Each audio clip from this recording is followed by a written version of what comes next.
In the winter of 1851, two identical men walked into the Medical College of Virginia in Richmond, seeking treatment for what they described as a condition of the mind.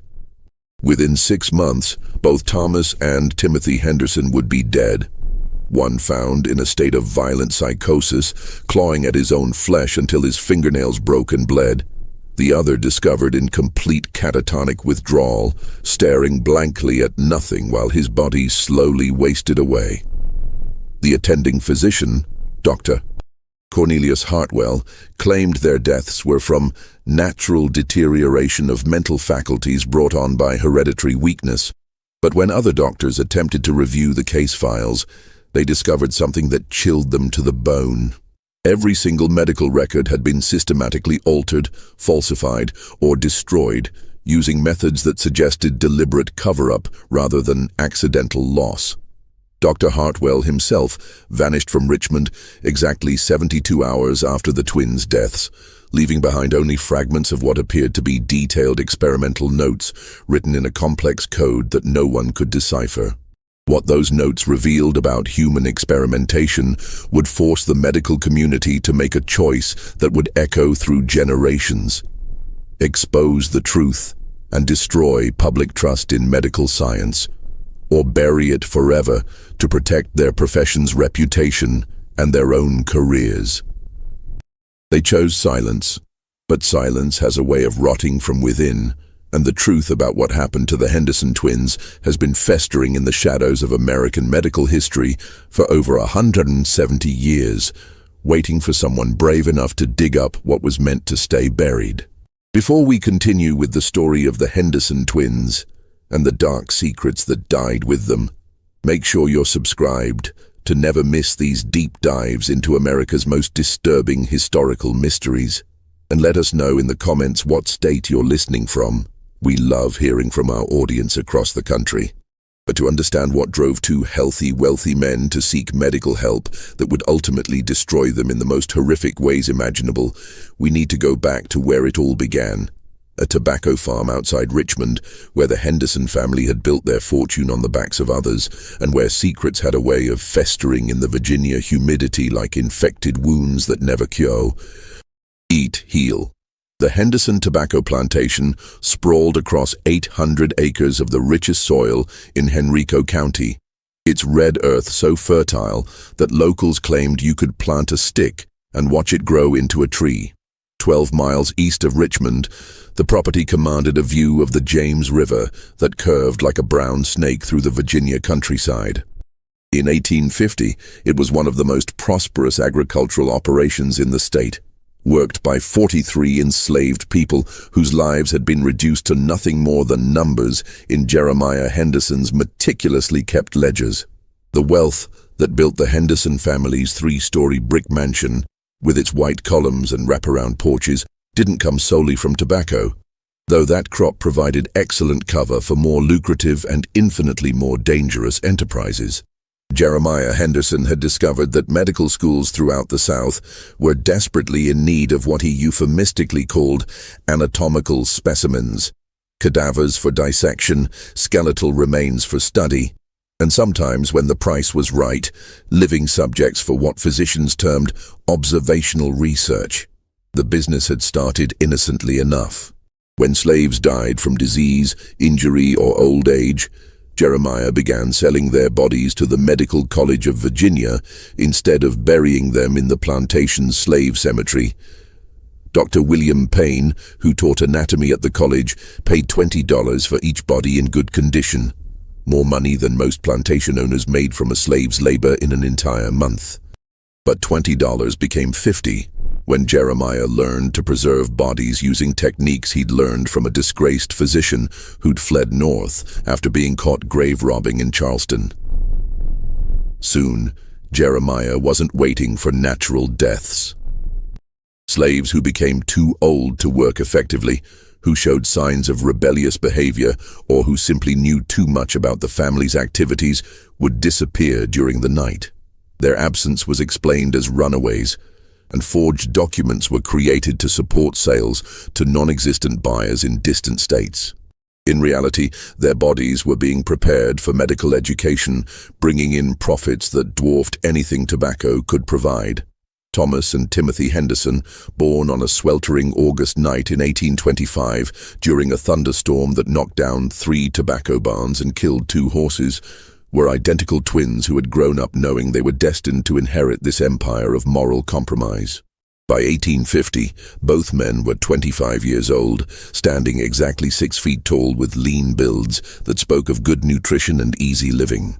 They shared the same dark hair that curled slightly at the collar, the same pale skin that burned quickly in the Virginia sun, and the same cold grey eyes that seemed to reflect light without absorbing warmth. Eyes that servants claimed could look right through a person as if they weren't really there. Thomas, born 7 minutes earlier during the worst of the storm, had always been the more physically aggressive of the two. As children, he had tortured small animals with scientific precision, keeping detailed records of how long it took different creatures to die under various conditions. He was quick to anger and quicker to violence, but his rage was never wild or uncontrolled. Instead, Thomas approached violence the way other men approached business, methodically, efficiently, and always with an eye toward maximum impact. Timothy, born as the storm was finally breaking and the first pale light of dawn touched the horizon, possessed an unsettling calm that most people found far more disturbing than his brother's obvious aggression. Where Thomas would explode into fury, Timothy would simply stare with those grey eyes until whoever had displeased him began to fidget and look away. He had learned early that silence could be more intimidating than shouting, that a quiet threat delivered in conversational tones was far more effective than dramatic pronouncements. The twins had been educated by a succession of private tutors, as was customary for wealthy plantation families, but their education had been anything but conventional. Jeremiah, obsessed with what he called scientific advancement and the pursuit of empirical knowledge, had encouraged his sons to observe and participate in the family's more clandestine activities from an early age. By the time they were 12, both boys had watched their father oversee the systematic murder of troublesome slaves. By 15, they were helping to prepare bodies for sale to medical institutions. By 20, they had moved beyond mere observation to active participation in what Jeremiah called the family business. From childhood, Thomas and Timothy had learned to view human beings as commodities to be bought, sold, and experimented upon. They had watched their father test various poisons on slaves to determine lethal dosages that could be sold to physicians interested in the effects of different substances on human physiology. They had observed surgical procedures performed on living subjects without anesthesia, ostensibly to study pain responses, but really to satisfy the sadistic curiosities of paying medical professionals. Richmond in 1851 was a city caught between the genteel traditions of the Old South and the ambitious scientific aspirations of a new generation of physicians who cared more about advancing medical knowledge than adhering to ethical constraints. The Medical College of Virginia, established just 13 years earlier in 1838, was rapidly gaining a reputation as one of the most progressive institutions in the country. Progressive in terms of being willing to push boundaries that other medical schools avoided out of moral squeamishness. The college occupied the striking Egyptian building on Marshall Street, its unusual architecture making it one of the most recognizable landmarks in Richmond. The building's design, inspired by ancient Egyptian temples, was intended to convey the mysterious and sacred nature of medical knowledge. Its dark stone walls and imposing columns suggested that serious, important work was being conducted within, work that might sometimes require secrecy and discretion. Dr. Cornelius Hartwell had arrived in Richmond in the spring of 1850, carrying impressive credentials from the Philadelphia College of Medicine, and bringing with him theories about human behavior that he claimed could revolutionize the practice of medicine. Hartwell was a tall, thin man in his early 40s, with prematurely grey hair and intense blue eyes that seemed to catalogue every detail of whatever they observed. His hands were surgeon-steady, with long fingers that moved with the precision of someone accustomed to delicate work. Hartwell's theories centered on the belief that criminal tendencies, mental illness, moral degeneracy, and even personality traits were not products of environment, upbringing, or personal choice, but rather biological conditions that could be measured, manipulated, and potentially cured through careful application of various chemical substances and behavioral modifications. He had published several papers in obscure medical journals suggesting that the human mind was essentially a complex chemical system that could be adjusted like a clock or tuned like a musical instrument. Most controversially, Hartwell believed that identical twins offered the perfect opportunity to test his theories under controlled conditions. Since twins shared identical physical characteristics, any differences in their responses to experimental treatments could be attributed solely to the interventions themselves, not to individual variations in biology or background. One twin could serve as a control subject while the other received experimental treatment, providing clear evidence of the treatment's effectiveness. These theories had made Hartwell something of a pariah in Philadelphia medical circles, where his colleagues viewed his ideas as dangerously radical and potentially unethical. But in Richmond, where the medical establishment was younger and more willing to embrace controversial ideas, Hartwell found a receptive audience. The Medical College of Virginia offered him a position as assistant professor of mental medicine and provided him with laboratory space and a modest budget for research materials. What the college administrators didn't know was that Hartwell had been forced to leave Philadelphia after allegations surfaced that he had been conducting unauthorized experiments on patients at the Pennsylvania Hospital for the Insane. While nothing had been proven in court, rumors persisted that several patient deaths could be attributed to Hartwell's experimental treatments. The Philadelphia medical community had quietly encouraged his departure, preferring to avoid a scandal that might damage the reputation of medical education in Pennsylvania. The first indication that something was seriously wrong at the Henderson plantation came on a bitter February morning in 1851, when Timothy Henderson appeared at the front door of the family mansion just as the sun was rising over the frost-covered tobacco fields. He was completely naked despite the freezing temperature, his pale skin mottled blue and purple from the cold.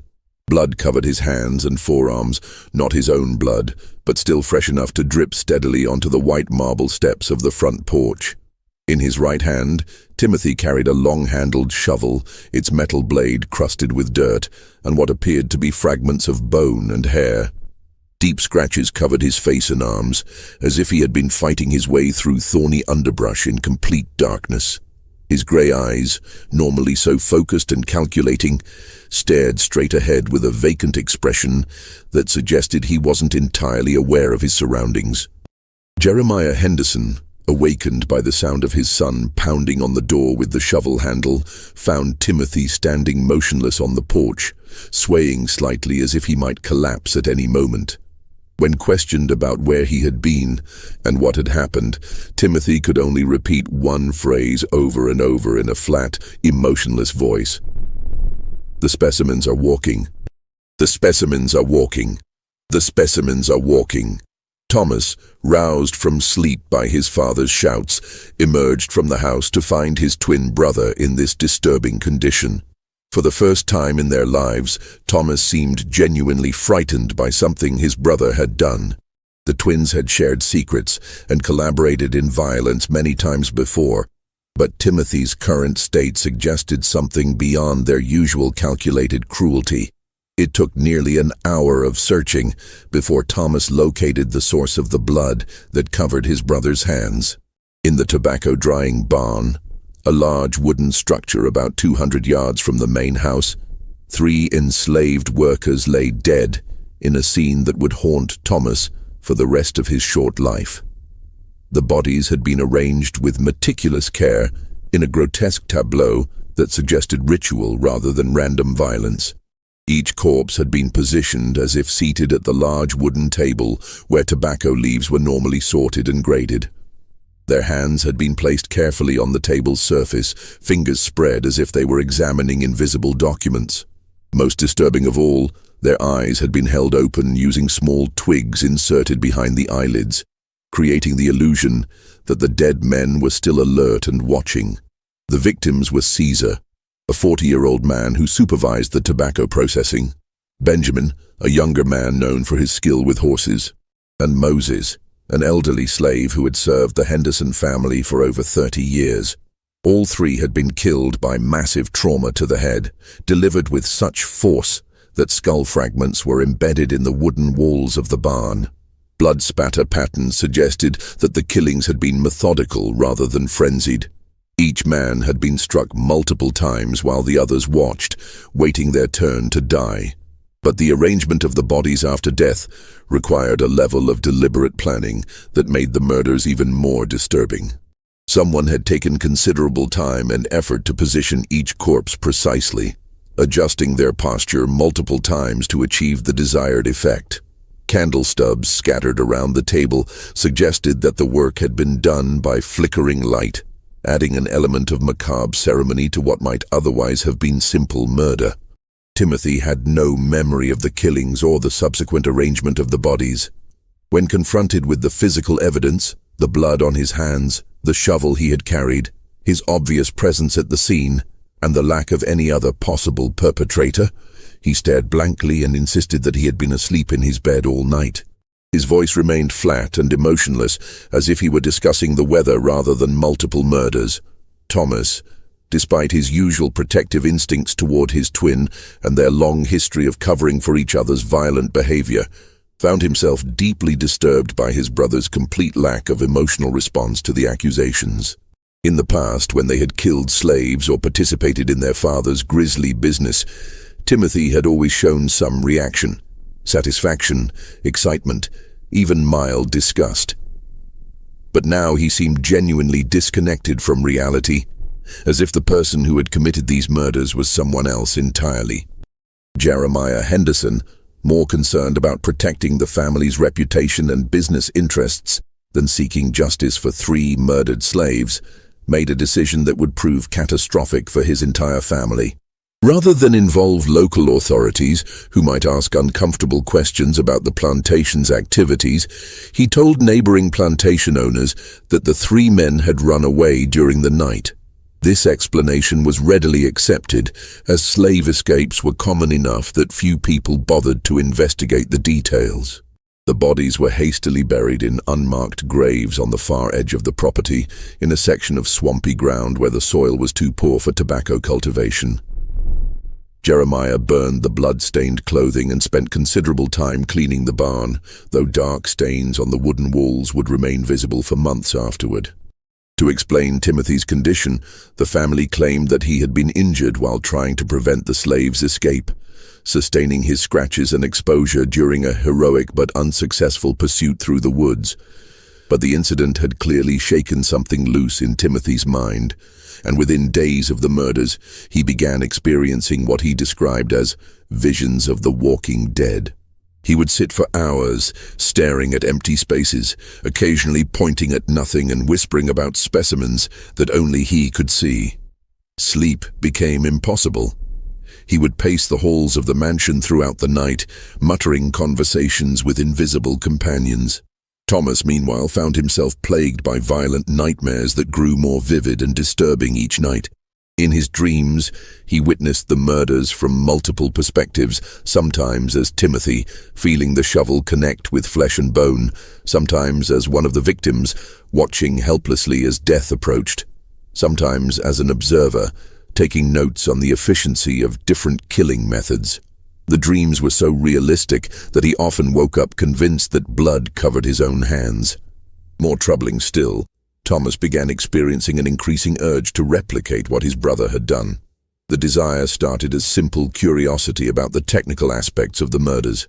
How much force would be required to crush a human skull, whether the victims had time to scream, what their final thoughts might have been. But the curiosity gradually evolved into compulsion, a growing need to experience the act of killing for himself. The twins, who had always shared an unusual psychological connection that allowed them to communicate with glances and predict each other's thoughts, seemed to be feeding off each other's deteriorating mental state in ways that neither fully understood. Thomas began carrying a knife at all times, claiming he needed to protect himself from the specimens that Timothy insisted were lurking everywhere on the plantation. Timothy spent hours staring at his hands, convinced they were covered in blood that only he could see, washing them compulsively until the skin cracked and bled from constant scrubbing. As winter grudgingly gave way to spring and the tobacco seedlings began their first tentative emergence from the Virginia soil, the psychological condition of both Henderson twins continued to deteriorate in parallel patterns that seemed to follow some invisible choreography of madness. Thomas's violent outbursts, which had once been rare and usually triggered by specific provocations, became more frequent and increasingly unpredictable. He would fly into rages over minor inconveniences that had never bothered him before. A servant moving too slowly while serving breakfast, a horse that wouldn't obey quickly enough when he wanted to ride, even the sound of his father's voice reading the morning newspaper aloud. During these episodes, his physical strength seemed to increase dramatically, as if fury was providing him with energy that his normal physiology couldn't generate. It routinely took 4 grown men to restrain him when he tried to attack a traveling preacher who had come to the plantation seeking donations for a new church in Richmond. The preacher, an elderly Methodist named Reverend Samuel Wickham, had made the mistake of mentioning that all human souls were equal in God's eyes, regardless of race or social station. Thomas had responded by leaping across the parlor and attempting to strangle the man with his bare hands, screaming that some people were nothing more than specimens for experimentation, and that the Reverend was a fool for believing otherwise. The attack was so sudden and vicious that Jeremiah and 3 house servants barely managed to pull Thomas away before he could complete what appeared to be a genuine attempt at murder. Timothy's condition evolved in the opposite direction, but with equal speed and intensity.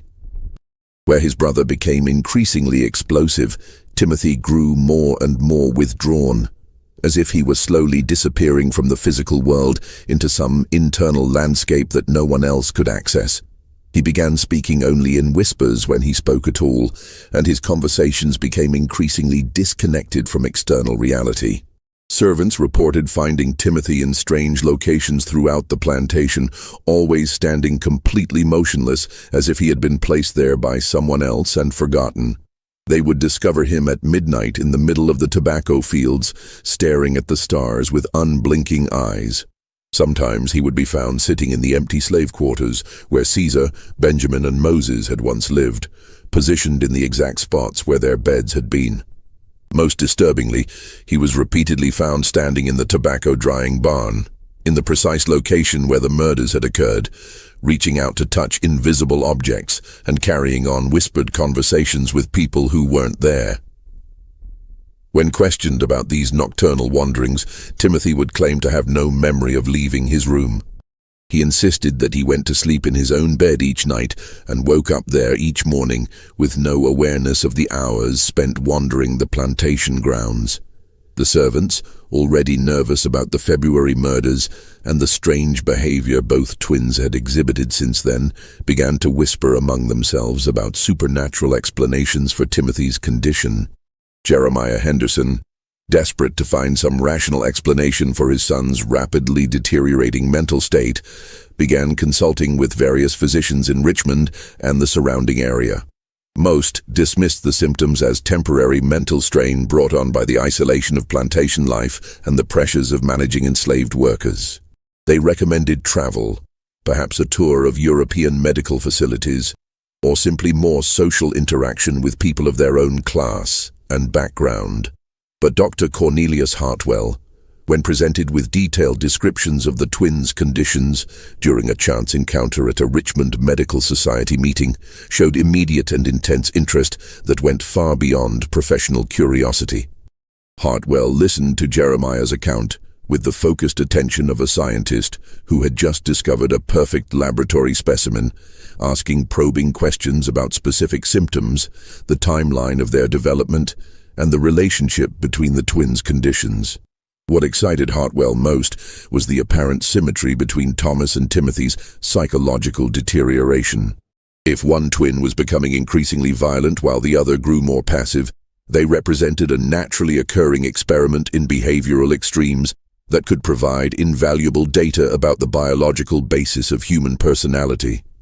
The fact that they were identical twins made them even more valuable from a research perspective, since any differences in their mental states could be attributed to psychological rather than physical factors. Hartwell arranged to visit the Henderson plantation on a warm March afternoon, ostensibly to examine the twins and provide medical advice that might help restore them to their previous mental condition. The trip from Richmond took nearly 3 hours by carriage, along roads that became increasingly rough as they moved away from the city. The plantation itself, when Hartwell first saw it through the carriage window, looked like something from a painting. The elegant mansions surrounded by carefully maintained grounds, the geometric precision of the tobacco fields, the neat rows of slave cabins that housed the workers who made such beauty possible. What Hartwell found when he actually examined the twins exceeded his most ambitious expectations. Here were two identical subjects displaying perfectly opposite psychological symptoms, with no apparent external cause for their conditions and no family history of mental illness that might confuse the diagnostic picture.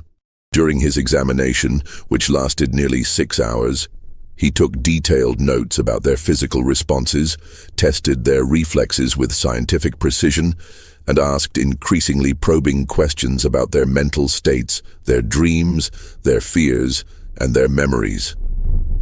More importantly, his trained eye noticed something that Jeremiah Henderson had missed despite months of daily observation. Both twins showed subtle but unmistakable signs of chronic exposure to mercury and opium, substances that were sometimes used in medical treatments but could cause severe psychological disturbances when administered in improper dosages or combinations. Their pupils were consistently dilated even in bright light, suggesting ongoing exposure to opium or one of its derivatives. Both exhibited slight tremors in their hands when they thought no one was watching, particularly when asked to perform fine motor tasks like writing or drawing. Most tellingly, both complained of persistent metallic tastes in their mouths and occasional episodes of nausea that seemed unrelated to anything they had eaten. When Hartwell questioned them carefully about their diet, daily routines, and any medications they might have been taking, he discovered that both twins had been consuming food and drink from identical sources for the past several months. Their meals were prepared by the same cook, they drank water from the same well, and they had been taking identical doses of what their father described as tonic medicine, designed to strengthen their constitution and improve their mental clarity. This discovery led Hartwell to a shocking realization. Someone had been systematically poisoning both twins with carefully measured doses of various psychoactive substances, creating the perfect conditions for his experimental theories, while making the subjects believe their symptoms were naturally occurring. Whether this had been done deliberately as part of some existing experiment or accidentally through contaminated medicine, it presented an opportunity that the ambitious doctor could not resist. The twins were already partially prepared for the kind of behavioral modification research that Hartwell had been dreaming of conducting. Their minds had been rendered malleable by months of chemical influence. Their personalities were beginning to fracture along predictable lines, and their family was desperate enough to try any treatment that might restore them to normalcy. All that remained was to convince Jeremiah Henderson that the Medical College of Virginia offered the best hope for his son's recovery. Dr. Hartwell made his formal proposal to Jeremiah Henderson on a warm April evening as they sat in the plantation's library while storm clouds gathered over the tobacco fields outside. The room, lined with leather-bound books that Jeremiah had purchased by the yard to impress visitors, smelled of old paper and the cigar smoke that perpetually clung to the heavy velvet curtains. Through the tall windows they could see lightning flickering in the distance, and the approaching thunder provided an ominous backdrop to their conversation. The twins, Hartwell explained in his most professional and reassuring tone, were exhibiting symptoms that made them ideal candidates for a groundbreaking medical study that he had been planning for over a year.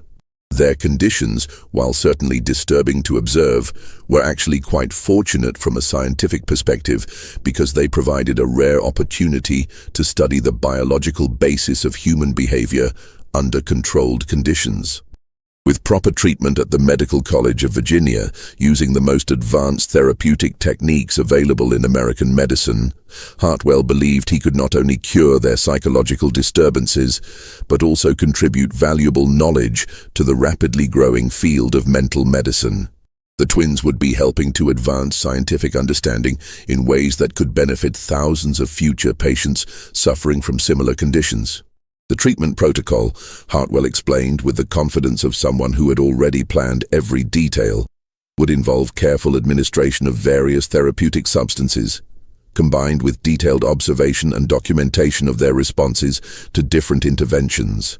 Thomas and Timothy would be housed in comfortable private rooms specifically designed for long-term patient observation, given the best possible medical care available anywhere in the South, and monitored around the clock by trained medical professionals who understood the complexities of mental illness. The study would last approximately 6 months, during which time the twins would be completely isolated from external stresses and distractions that might interfere with their recovery. At the end of this period, Hartwell promised they would be returned to their family not only cured of their current symptoms, but actually improved beyond their previous mental condition. The experience of participating in advanced medical research would give them insights into human psychology that would make them more effective leaders and decision-makers for the rest of their lives. Jeremiah, desperate to restore his sons to their former selves and intrigued by the possibility that their suffering might contribute to scientific advancement, found himself genuinely excited by Hartwell's proposal. The doctor's credentials were impressive, his explanations sounded thoroughly scientific and rational, and the Medical College of Virginia had an excellent reputation for innovative treatments that other institutions were afraid to attempt. Moreover, Hartwell's explanation that the twins' identical nature made them invaluable for medical research appealed to Jeremiah's sense of his family's importance and social status.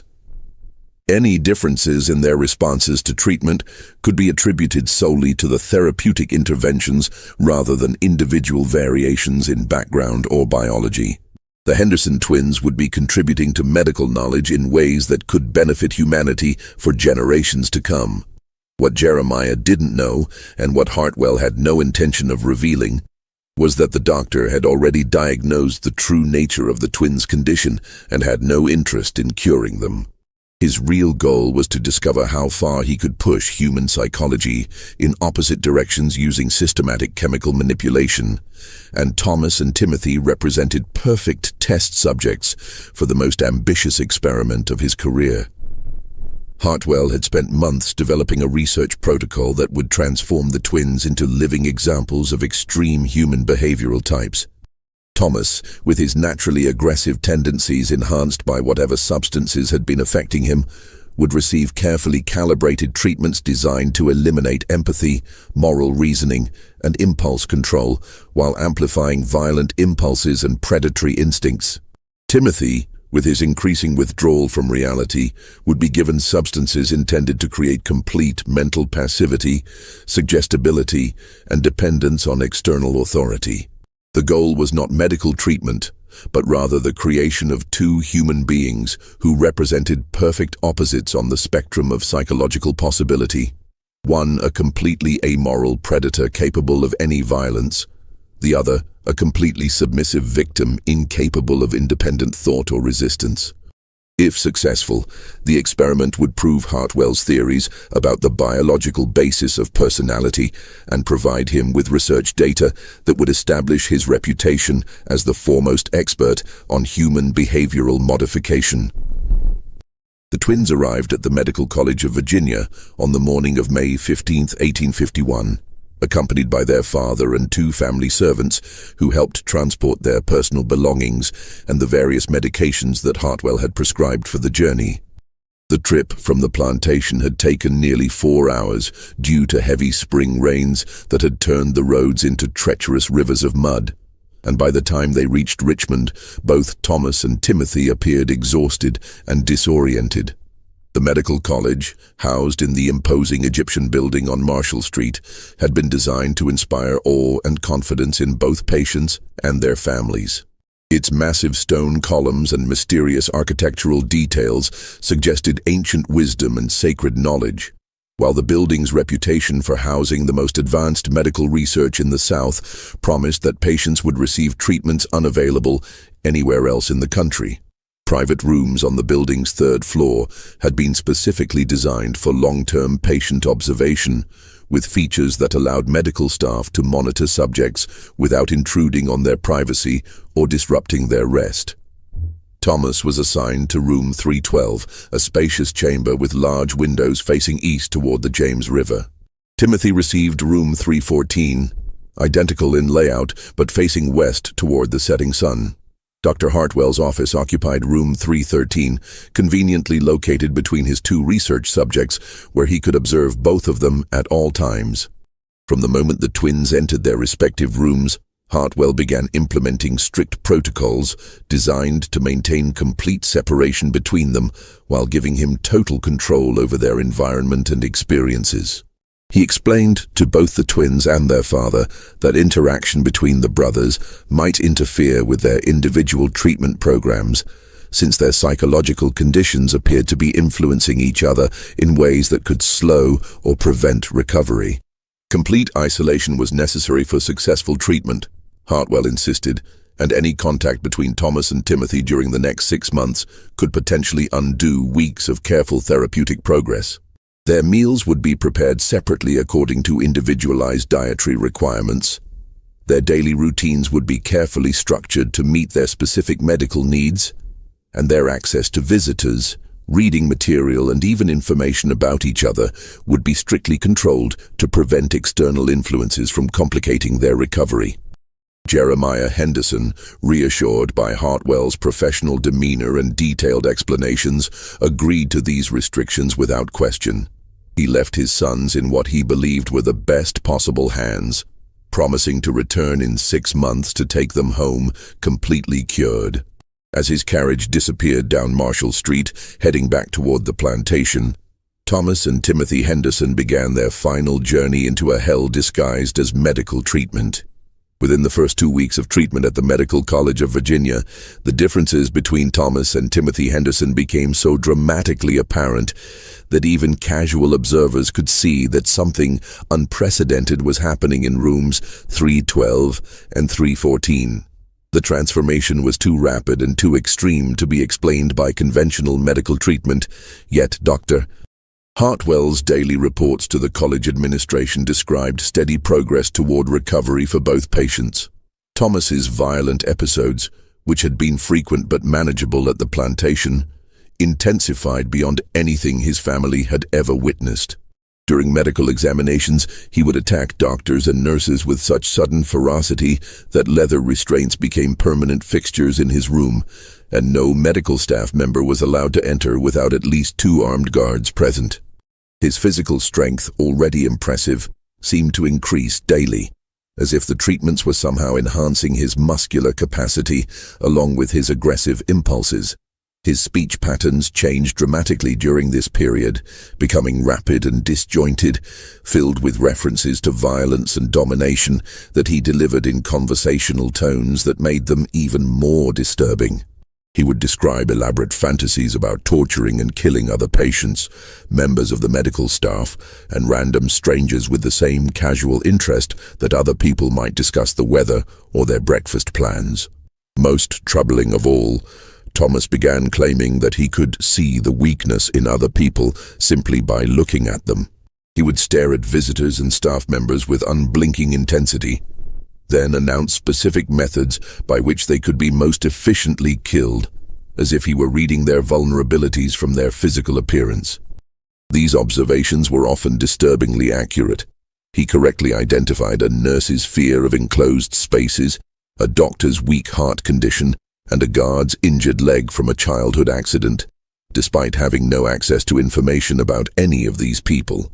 Timothy's transformation moved in precisely the opposite direction with equal speed and intensity. Within days of beginning treatment, he became completely compliant with any instruction given to him, no matter how bizarre or degrading.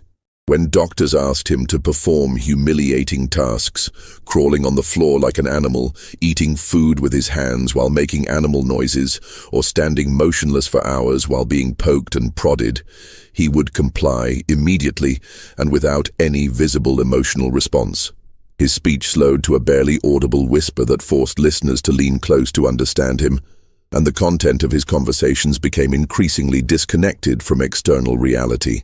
He would respond to questions about his condition by describing elaborate scenarios involving people who didn't exist, places he had never been, and events that had never happened, all delivered in the same flat, emotionless tone. Most unsettling to the medical staff was Timothy's habit of staring directly into people's eyes with an unblinking gaze that seemed to look through them rather than at them. Unlike his brother's predatory stare, Timothy's expression was completely vacant, as if the person behind his eyes had simply disappeared, leaving only a biological mechanism that could respond to external stimuli, but couldn't generate independent thought or emotion. Dr. Hartwell documented every detail of their deterioration with scientific precision that bordered on obsessive. His daily notes, written in a complex coded system that he had developed specifically for this research, recorded their responses to various chemical treatments, their behavioral changes, their sleep patterns, their physical symptoms, and his own theories about the biological mechanisms underlying their transformations. The substances Hartwell was administering went far beyond anything recognized as legitimate medical treatment.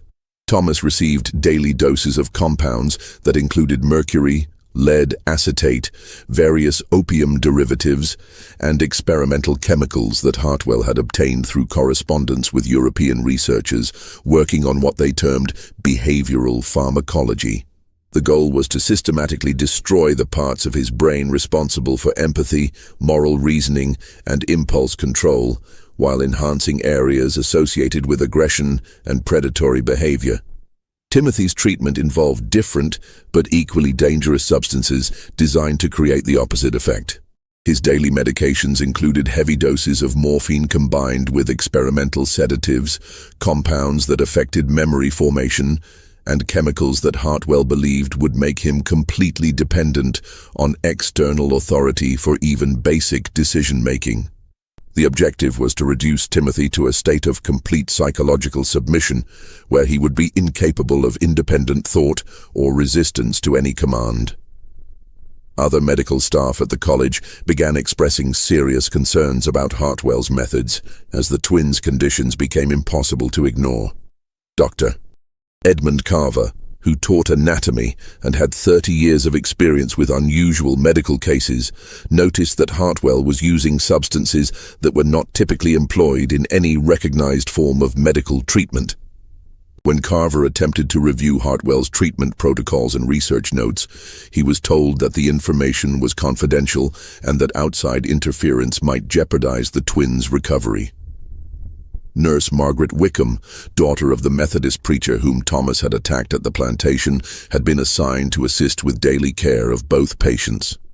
What she witnessed during her shifts left her deeply traumatized and convinced that something horrific was being disguised as medical research. She began keeping her own private records of the twins' conditions, documenting changes that she believed no legitimate medical treatment could produce.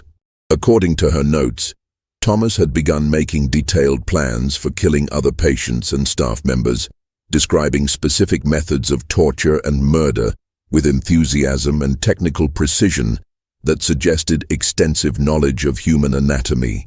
He would explain exactly how to break bones for maximum pain, which arteries to cut for rapid blood loss, and how to keep victims conscious during extended torture sessions. These conversations were delivered in friendly, conversational tones that made them infinitely more disturbing than if he had been ranting or screaming. Timothy, meanwhile, had become so passive that he would not eat, drink, move, or even breathe deeply unless specifically instructed to do so. Nurse Wickham discovered that she could pose Timothy in any position, and he would remain frozen in that exact posture for hours, like a living statue that had been positioned by an artist. His responses to questions became increasingly delayed, as if the words had to travel enormous distances through his mind before reaching the part of his brain capable of formulating replies. The most disturbing aspect of Timothy's condition was his apparent loss of any sense of self-preservation. When accidentally burned by a hot lamp during one examination, he showed no reaction to the pain and made no attempt to move away from the heat source. When deliberately pricked with needles during medical tests, he would watch the blood flow from the wounds with mild curiosity, but no awareness that the injured body was his own. Dr. Carver's concerns about Hartwell's methods reached a crisis point in early September, when he observed the doctor administering substances to both twins that were clearly not medications of any kind. Through careful observation, Carver determined that Thomas was receiving regular injections of what appeared to be concentrated extract from belladonna plants, combined with mercury compounds that were known to cause severe neurological damage. Timothy's treatments involved morphine in dosages that should have been fatal, combined with other substances that Carver couldn't identify but suspected were experimental poisons. When Carver confronted Hartwell directly about these observations, demanding to see official treatment protocols and research approval documents, Hartwell claimed that his methods were based on advanced European research that American physicians were too conservative to understand. The treatments might appear extreme, he explained, but they were producing unprecedented results that would revolutionize the treatment of mental illness throughout the world. Carver's suspicions deepened when he learned that Hartwell had been corresponding extensively with physicians in Germany and Austria who were known for conducting research that violated basic medical ethics. Letters that Carver intercepted suggested that Hartwell was documenting his experiments for publication in European journals that specialized in what they euphemistically called extreme therapeutic interventions. Just when concerns about Hartwell's methods were reaching a critical point among the medical college faculty and several staff members were preparing to formally demand an investigation into his research practices, Timothy Henderson disappeared from his room during the night of October 12, 1851. The circumstances of his disappearance were immediately suspicious to anyone who understood Timothy's actual mental condition. His door was found unlocked the next morning, despite strict policies requiring that patient rooms be secured at all times. His bed appeared to have been slept in, but his personal belongings were undisturbed, and there were no signs of struggle or forced entry. Most puzzling of all, Timothy had left the building during a period when he had been completely incapable of independent action for weeks. Dr. Hartwell's explanation for the disappearance raised more questions than it answered. He claimed that Timothy had mentioned feeling homesick during their last conversation, and had probably attempted to walk back to his family's plantation, despite the fact that the property was 12 miles away, and Timothy had shown no capacity for independent thought or decision-making for months. Hartwell suggested that the treatments had been more successful than anyone realized, and that Timothy had recovered enough mental function to plan and execute an escape. A search of the medical college building and surrounding area revealed no trace of Timothy's whereabouts, though several staff members reported hearing strange sounds coming from the basement storage areas during the night. Metallic scraping noises, muffled voices, and what might have been crying or moaning. When these areas were searched, investigators found nothing unusual, though some noted that certain storage rooms showed signs of recent cleaning and organization that seemed inconsistent with their normal, neglected condition. Thomas's reaction to news of his brother's disappearance was immediate and more terrifying than anything he had displayed during his months of treatment. Upon being told that Timothy was missing, he flew into a rage that lasted for nearly 6 hours, during which he broke every piece of furniture in his room, clawed deep gouges in the wooden walls with his fingernails, and screamed threats against everyone in the building with such specific detail that several staff members requested transfers to other departments. The episode was unlike his previous violent outbursts in both intensity and duration.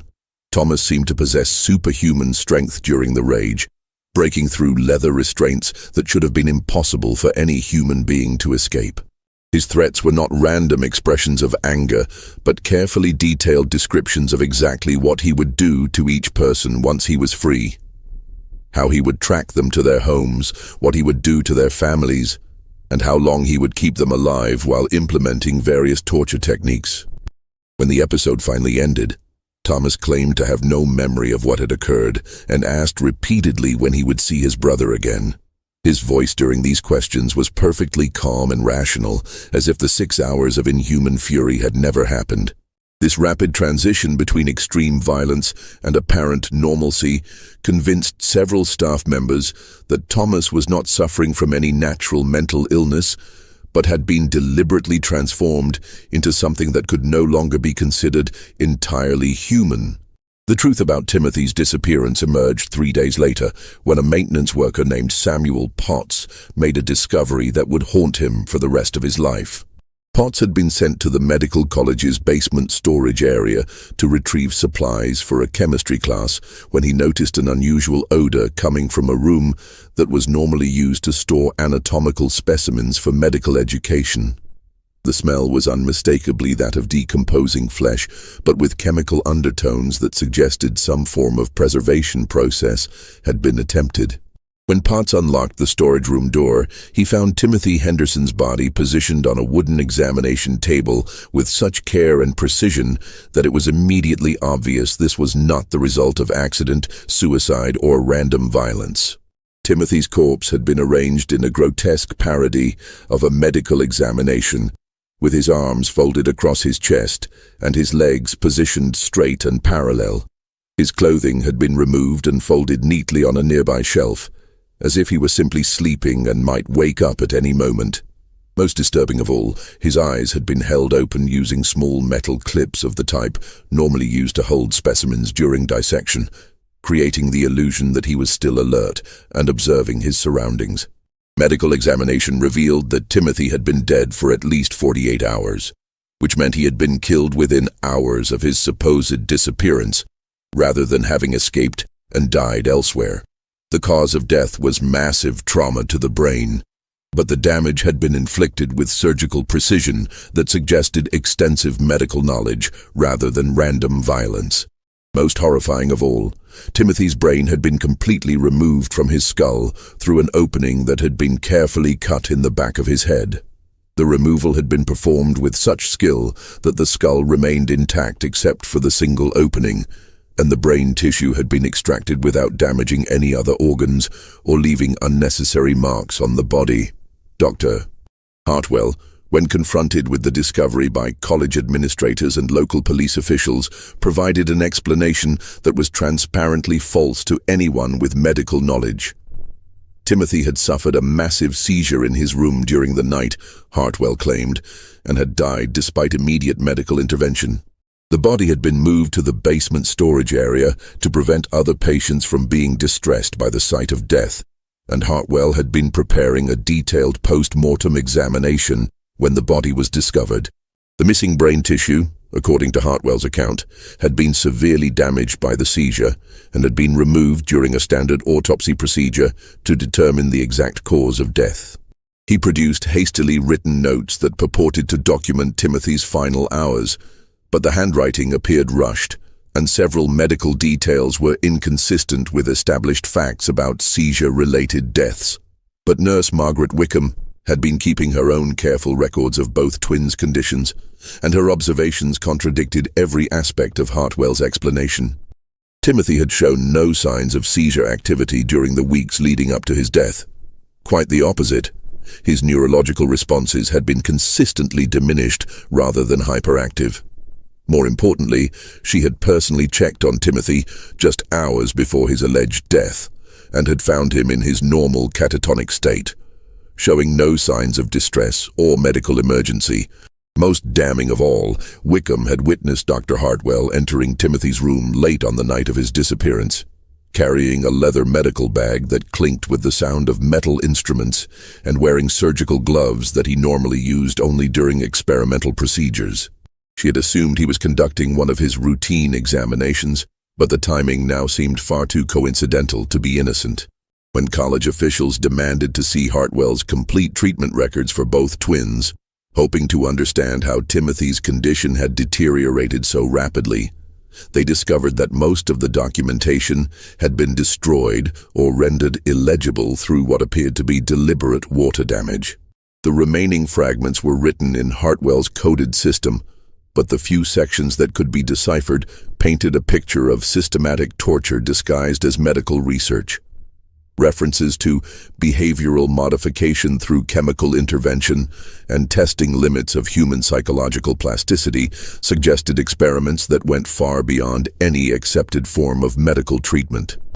Detailed charts tracked the twins' responses to various combinations of toxic substances, with notes about dosage increases designed to push their mental conditions toward predetermined extremes. Most chilling of all were Hartwell's theoretical writings about the possibility of creating perfect specimens of human behavioral types through careful manipulation of brain chemistry. He had clearly viewed Thomas and Timothy not as patients to be cured, but as laboratory animals to be experimented upon until they achieved the psychological characteristics he wanted to study. Thomas Henderson's final psychological breakdown began when he was informed of his twin brother's death by Dr. Carver, who had insisted on delivering the news himself rather than allowing Hartwell to control Thomas's reaction. Thomas's initial response was complete silence. He stared at the wall of his room for nearly an hour without speaking, moving, or even blinking, as if his mind had simply stopped processing information. Then, suddenly and without warning, he began laughing with an intensity that quickly became more frightening than his previous episodes of rage. The laughter continued for hours, interrupted only by periods of violent sobbing and incoherent screaming about the specimens walking again and the doctor's perfect experiment. Staff members could hear his voice echoing through the entire building, and several patients in other rooms became so distressed by the sound that they had to be sedated. During his few remaining coherent moments, Thomas made statements that would haunt everyone who heard them for the rest of their lives. He claimed that Dr. Hartwell had been feeding them medicine that changes what you are inside, and that the treatments had been specifically designed to make one of us into a killer and one of us into a victim. He described watching his own personality disappear as the chemical treatments took effect, feeling himself becoming something monstrous that he couldn't control or understand. Most disturbing of all, Thomas revealed details about Hartwell's experimental methods that had never been officially documented. He described being forced to watch through hidden viewing panels as Timothy was subjected to increasingly brutal procedures, and claimed that Hartwell had been documenting their reactions to witnessing each other's suffering as part of his research into the psychological bonds between identical twins. According to Thomas's testimony, the experiments had been designed not just to modify individual behavior, but to study how psychological torture of one twin would affect the mental state of the other. Hartwell had been deliberately creating trauma in Timothy while observing how Thomas's awareness of his brother's suffering would influence his own violent tendencies. The revelation suggested that both twins had been conscious victims of their treatment rather than passive subjects of medical research, and that their final psychological states had been the intended results of months of systematic torture rather than unexpected side effects of experimental therapy. Thomas Henderson died on October 18, 1851, exactly 1 week after his brother's body had been discovered in the medical college basement. The official cause of death was listed as acute mental exhaustion leading to cardiac failure. But the attending physicians noted that his final hours were marked by symptoms that were entirely consistent with severe chemical poisoning rather than natural psychological breakdown. His death was preceded by 12 hours of convulsions, during which his body temperature rose to levels that should have been fatal. His heart rate became so rapid that it was impossible to count, and his breathing became so shallow that he appeared to stop breathing entirely for minutes at a time. These symptoms suggested massive organ failure caused by toxic substances rather than the kind of peaceful decline that might be expected from mental exhaustion. Thomas's last words, spoken to Nurse Margaret Wickham just before he lost consciousness for the final time, were delivered with perfect clarity despite his physical distress. "Tell them what the doctor made us into. Tell them we were people before he started changing us. Tell them the specimens were walking because he made them walk." Dr. Cornelius Hartwell vanished from Richmond exactly 72 hours after Thomas's death, leaving behind only a brief resignation letter, claiming that he had been called away by a family emergency in Philadelphia that required his immediate attention. When college officials attempted to contact him for clarification about the Henderson case and to request his assistance with the investigation into the twins' deaths, they discovered that no record of his supposed Philadelphia credentials could be verified. The medical school that had allegedly trained him had no record of his attendance.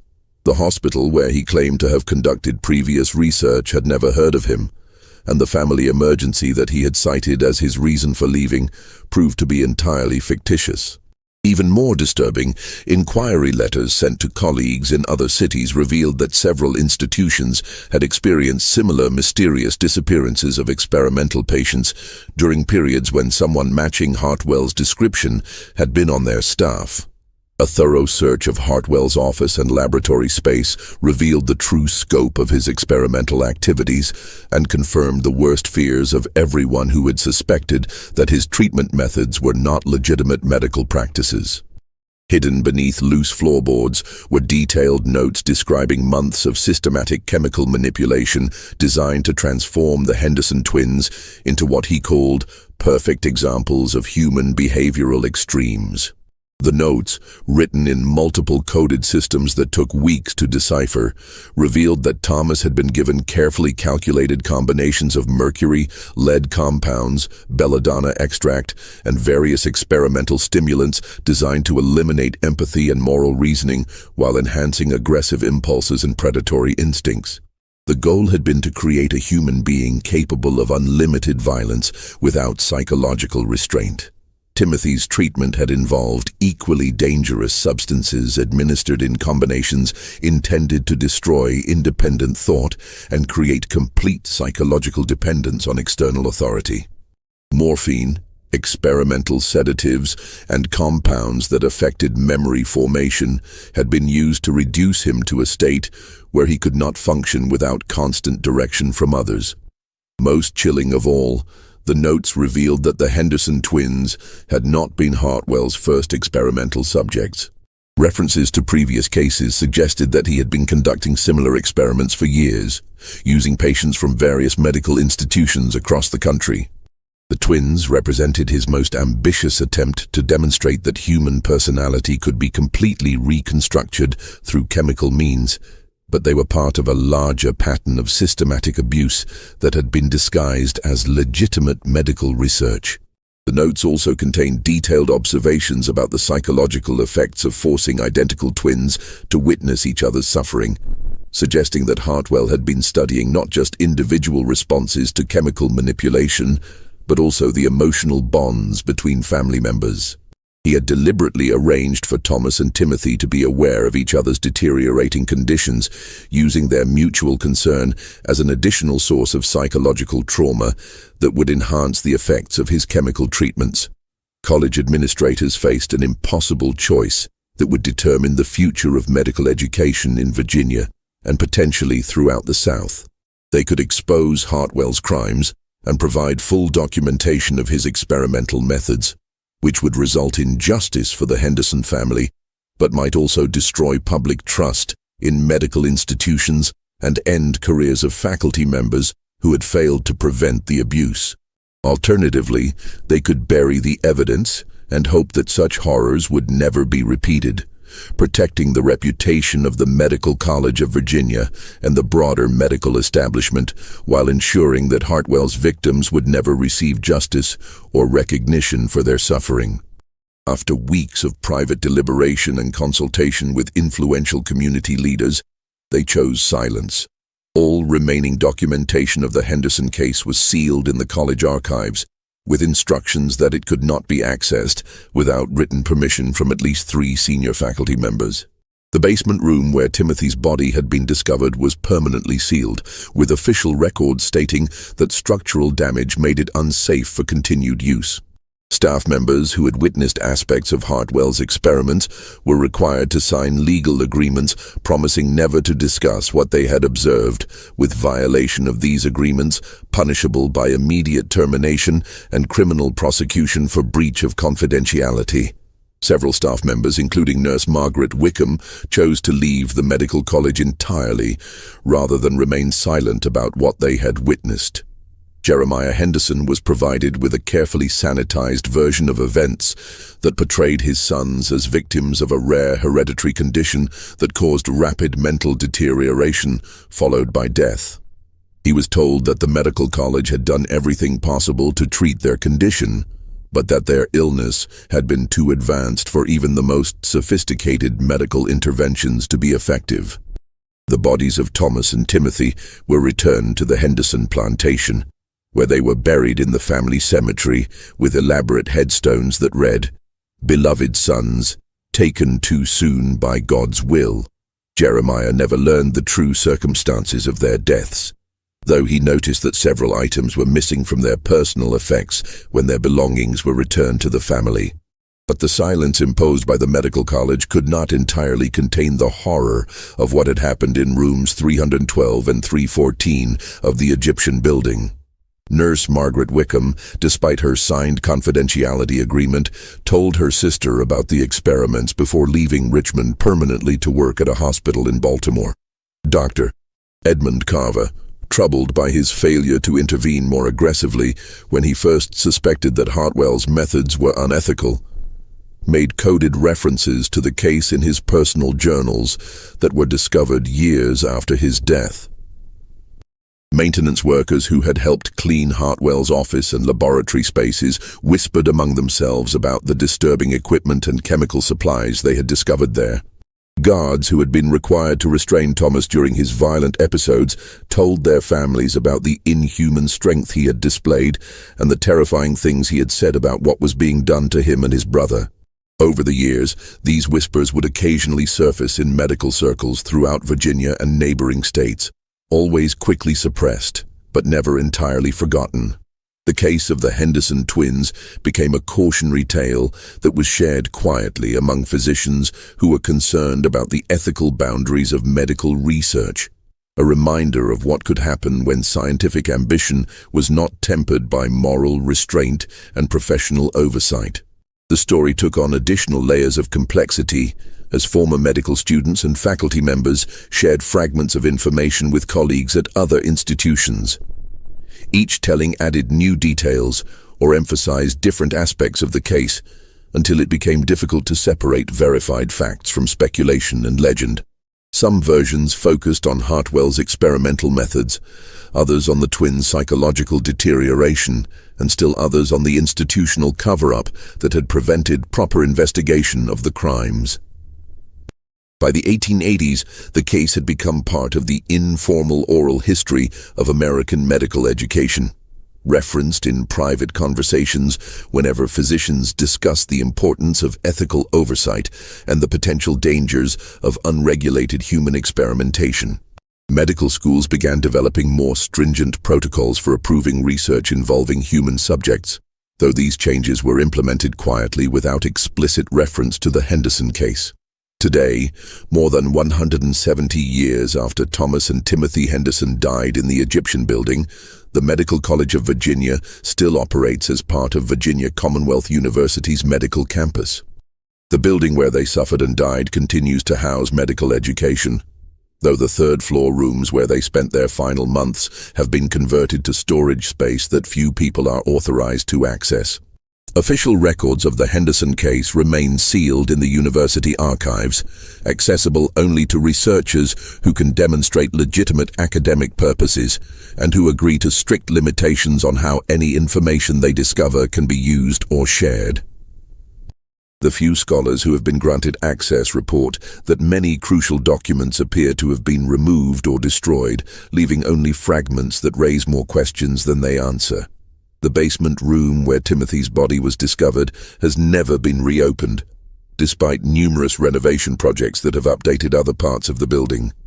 Construction workers who have worked on adjacent areas report strange sounds coming from that sealed section. Metallic scraping that sounds like surgical instruments being prepared, muffled voices that might be coming from old ventilation systems, and occasionally what sounds like sobbing or laughter echoing through the walls.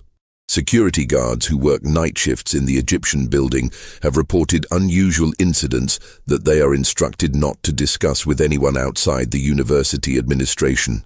Doors that are found unlocked despite being secured the previous evening. Lights that turn on and off in patterns that don't correspond to any electrical system. And temperature fluctuations in specific areas that cannot be explained by the building's heating and cooling systems. Most disturbing of all are the reports from medical students and faculty members who claim to have seen figures in the third-floor hallways during late evening study sessions. Two identical men in 19th-century clothing who appear briefly in peripheral vision but disappear when observed directly. These sightings are always dismissed as stress-related hallucinations brought on by the demanding nature of medical education, but they occur with sufficient frequency that many people now avoid working alone in the building after dark. The Henderson family plantation still exists, though it has changed ownership several times since Jeremiah's death in 1867. The current owners, who operate it as a historical tourism site, are unaware of the connection between their property and the medical college case. The family cemetery where Thomas and Timothy are buried has become overgrown with Virginia creeper and wild honeysuckle, and their elaborate headstones are barely visible through the vegetation. Local historians have occasionally attempted to research the Henderson family's history, but they consistently encounter obstacles that suggest someone is still working to keep certain information from becoming public knowledge. Genealogical records that should exist are missing from courthouse files, newspaper archives from the 1850s are incomplete in ways that seem suspicious, and family documents that might shed light on the case appear to have been systematically removed from libraries and historical societies. The most persistent researcher, Dr. Sarah Collins of the Virginia Historical Society, spent 15 years trying to piece together the complete story of the Henderson twins before abandoning her work in 2018. In her final report, she noted that the level of systematic evidence removal suggests institutional involvement that has continued for generations, implying that whatever happened to Thomas and Timothy Henderson was significant enough that powerful people still consider it worth hiding. What do you think of this story? Do you believe such experiments could have really happened in 1851, when medical regulation was minimal and human rights protections were virtually non-existent? The techniques that Dr. Hartwell allegedly used were theoretically possible with the chemical knowledge available in the mid-19th century, and the institutional cover-up reflects patterns that we know occurred in other historical cases of medical abuse. Leave your comment below about whether you think the Henderson twins were real victims of medical experimentation, or if this represents the kind of horror story that grows out of legitimate historical fears about unregulated scientific research. Do you believe that evidence of such cases might still be hidden in medical archives around the country, waiting to be discovered by researchers brave enough to ask the right questions? If you found this investigation as disturbing and compelling as we did, subscribe to our channel to never miss our deep dives into America's darkest historical secrets. Hit that notification bell so you'll know immediately when we release new content, and share this video with someone who appreciates mysteries that make you question what really happened in our past. The truth about human experimentation in American medical history has always been more horrifying than fiction. And sometimes the most terrifying stories are the ones that institutions refuse to acknowledge ever happened. Remember, the boundary between historical fact and historical fiction can be surprisingly thin, especially when powerful institutions have reasons to keep certain truths buried. The Henderson twins may be gone, but their story serves as a reminder that the price of scientific progress has sometimes been paid by people who never consented to become part of history's darkest experiments.